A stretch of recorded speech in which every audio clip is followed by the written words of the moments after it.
So today we will be exploring the climate change and deforestation in the Brazilian controlled Amazon rainforest.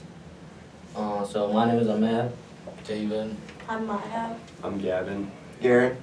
So starting off first with the climate change, it tends to get hotter and drier in Brazil, which is fueled by the increased carbon dioxide and methane emission. And as a result, we see an increase of wildfires, which endangers the Brazilian ecosystem, and part of the Amazon is at risk of transitioning into a savanna. And there was also a study back in 2022 stating that they have found 28% of the agricultural land in Brazil is no longer climatically optimal for agriculture due to the climate change, and it's estimated that the number will only go up from now on. So by 2030 it would be at 51%, and by 2060 it would go up to 74% if the climate continues to be how it is today. And this is a major issue because and it's a major issue, and we'll be covering it like throughout our discussion today. And taking a look at the Amazon rainforest, and it's crucial to us because it's referred to as the Earth's lungs, and it plays a major role in regulating the globe's climate biodiversity. And a portion of the Amazon rainforest is located in Brazil, and it has been experiencing deforestation, and it's leading to habitat loss and carbon emissions and disruption of the water cycle. And they also create ideal conditions for photosynthesis, and it's driving atmospheric circulation and rainfall patterns. And now I'll hand it to Gavin to talk about the Brazilian government. Yeah, so obviously Brazil has a very deep history of climate change and deforestation. But one thing we believe kind of gets overlooked a lot is the political side of that. And so David and I have done our research on the history of Brazil's government with their laws and policies, as well as looking into what's going on now and what they plan to do in the future. And so starting off, back in 1965, according to one of my sources, which is nature.org, Brazil created and passed its first forest code law, and that was a law that required landowners in the area to maintain roughly 40 to 80% of their land for native vegetation, so they could use that remaining 20% for farming and clear out the areas. And while this was a good step in the right direction for Brazil, they found it difficult to be able to maintain and monitor everything that was going on just because there was so much land mass, and that led to a lot of people doing illegal activities such as logging and mining. And David, I know you did your research on that, so could you touch on that? Yeah, so when it comes to legal miners and other illegal activities in Brazil, those illegal miners and illegal loggers are the main cause when it comes to deforestation. Just from data itself by globalforestwatch.org, in 2016, the Brazilian Amazon rainforest had the biggest fire, which caused the biggest deforestation throughout 2000. This was caused by illegal miners and illegal loggers burning down forests to gain new land and start farming. And even in 2018, following the fire, there was an article written about how tons of illegal miners and illegal loggers, they have ties with politicians in Brazil, which is the main reason why they don't get caught. This main article that I read in 2018, it talked about how operation was illegal operation was disbanded in Brazil, and the main mayor in that town and local politicians, they hosted a barbecue, which tons of illegal loggers came, and they got really drunk and violent, and they went down to the agency, and they basically became violent with the enforcement agencies, BAMA, because they arrested their friends who were doing illegal operations. And it just really shows that, like, when it comes to politicians and legal miners, there's a deep history behind it too, because the 2016 fire alone was the biggest, like I said, the biggest deforestation throughout the 2000s. And yeah. Yeah, and I have statistics that also show that. So between the years 2005 2019, total emission grew by 19%, and it kind of peaked around 2016 when there was that huge forest fire. And going back even a little bit, just for causes of that, it wasn't until 2010 until the Brazilian government made the people in that area begin to map their land, so they were able to get away with illegal activities such as mining and all that. And in 2012, according to Brazil's climate change policies by the European Parliament, the Forest Code was revised after those high levels of deforestation and emissions. So Forest Code, they reduced the percentages of property that was able to be maintained. So like I said previously, farm owners had to maintain 40 to 80%. They can now decrease that amount and use more land that they owned to create space for farming and deforestation, and that led to all the illegal causes such as increased mining, logging, and ultimately the fire in 2016. As well as in the Forest Code law, people that committed those crimes before 2008, they received amnesty, so they didn't have to face any charges or penalties. And when the Forest Code law was revised, that created a lot of outrage amongst environmentalists and the people of Brazil. And Garen, I know you talked about people in Brazil, such as indigenous tribes and their cultures. Could you explain how that affected them? Yeah, so deforestation in Brazil has led to a host of problems for the native communities and cultures of the region. The first and foremost is the loss of traditional lands. The indigenous territories face many threats to illegal land grabbing, even though there are protections for them in the Brazilian Constitution. According to SurvivalInternational.org, the former president, Bolsonaro of Brazil, has encouraged the invasion. Through this administration, criminal gangs, along with a number of miners, has skyrocketed.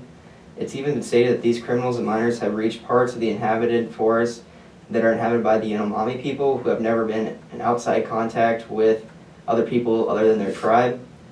Another problem that the native communities have faced is the impact on their livelihoods and cultural practices. These people rely on their traditional lands for gathering medicinal plants, hunting, and fishing. To cope with this, indigenous communities have had to find alternative ways such as sustainable agriculture and ecotourism. The health impacts on the native communities have been harsh. The forests serve as natural barriers against disease by controlling microclimates and offering medicinal plants. According to Earth.org, through deforestation, the indigenous people are more susceptible to disease because of loss of traditional medical practices. Some of the diseases are malaria and leishmaniasis. There are many indigenous groups, but the Yanomami region children suffer disproportionately higher mortality rate because of malnutrition and various diseases, including malaria.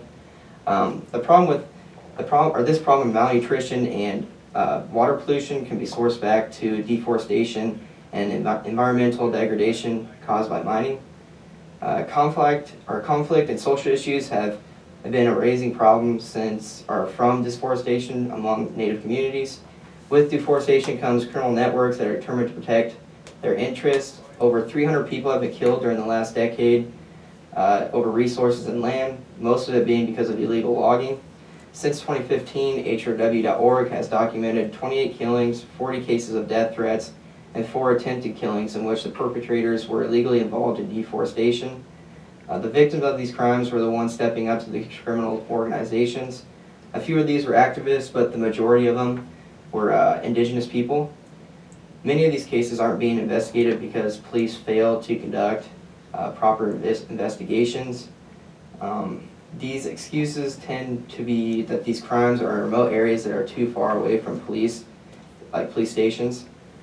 One of the last things I want to talk about is the international agreements and commitments Brazil has participated in to help protect indigenous communities. Brazil has agreed to try and implement the Paris Agreement.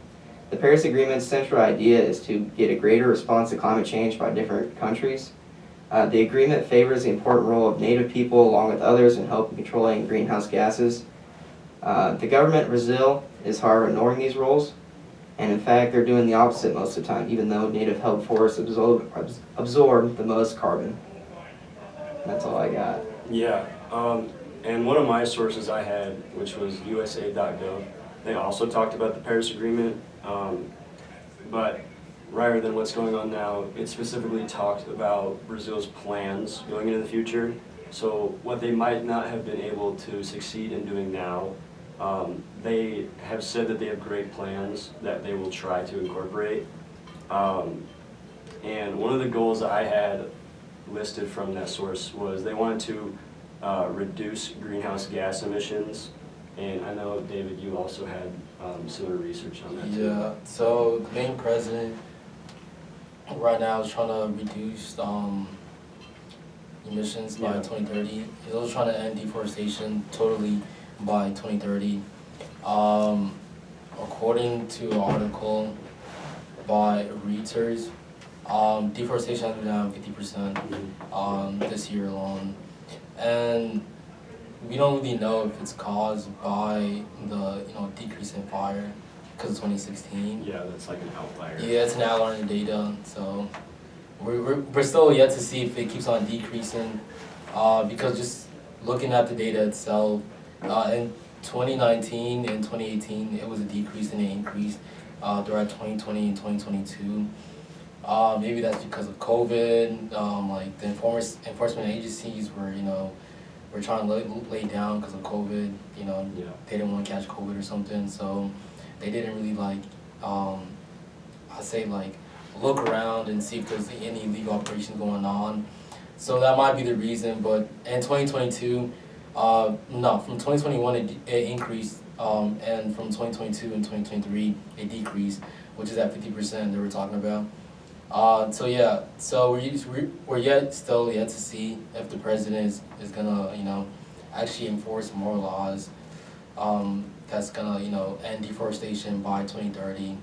And as you were saying, the indigenous people, they also are affected by deforestation too. And I was looking at the main policies that Luis, the main president. Luis Silva was trying to input. Some of the policies were nice, like funding new enforcement agencies, but none of those really talked about indigenous people and how they get treated by illegal miners. But yeah. Yeah, and I have also, I looked up, he was just re-elected in office last year. This is like his third term. And he's been someone throughout the past that has been very good at trying to prevent negative climate change and deforestation. So just last year in January when he was re-elected, he immediately signed various environmental decrees, and one of the more significant ones was for the reestablishment of the Amazon Fund. And the Amazon Fund, it raises donations for different reimbursable investments to prevent deforestation and promote sustainability in the Brazilian-controlled Amazonia. So along with the government, who plans on making great strides for sustainability, there are also a lot of organizations, and Maya, I know that's what you looked into, so could you expand on all of that? Yeah, I looked into mainly 2 different non-government organizations just to see what they were doing to help prevent and just help deforestation and climate change in the Brazilian Amazon. And the first one I looked into was Rainforest Trust, and they were more focused on preventing like more damage. And their like goal when looking at their website was to permanently safeguard 2 million acres of intact rainforest, and then by doing that it'll safely lock up 6 billion metric tons of carbon dioxide and secure the territories of 15,000 like indigenous people. And to do that, they have staff working in Brazil who are like partnering with different nonprofit organizations and community groups who they think like have similar like ideas with, and they're also working with different indigenous leaders to try to help expand. One of the things they really focus on is expanding the amount of land that indigenous people have, because that is one of the best ways to protect the land from like land grabbers and illegal miners and just keep them out of the rainforest. And then they're just kind of like overall trying to protect the land. And then the other group I looked into was SOS Amazonia, and it's kind of, they're focused on rebuilding the destroyed parts of the rainforest, and they're like more on the political side of things. And on their website, their mission was to promote the conservation and biodiversity and growth of environmental awareness in the Amazon. And they had two main programs that I looked into. The first one I looked into was climate change and restoration of the forest landscape, and that program focused on like restoring deforested areas, working to decrease the carbon levels. And to do that, they focus a lot on agroforestry, which is integrating like trees and shrubs into like farmlands and crops to help like to help restore the Amazon landscape. And then they also work on like permanent protection areas with reforestation, just making sure, keeping it like from being damaged again, and just making sure the land is permanently protected for the future.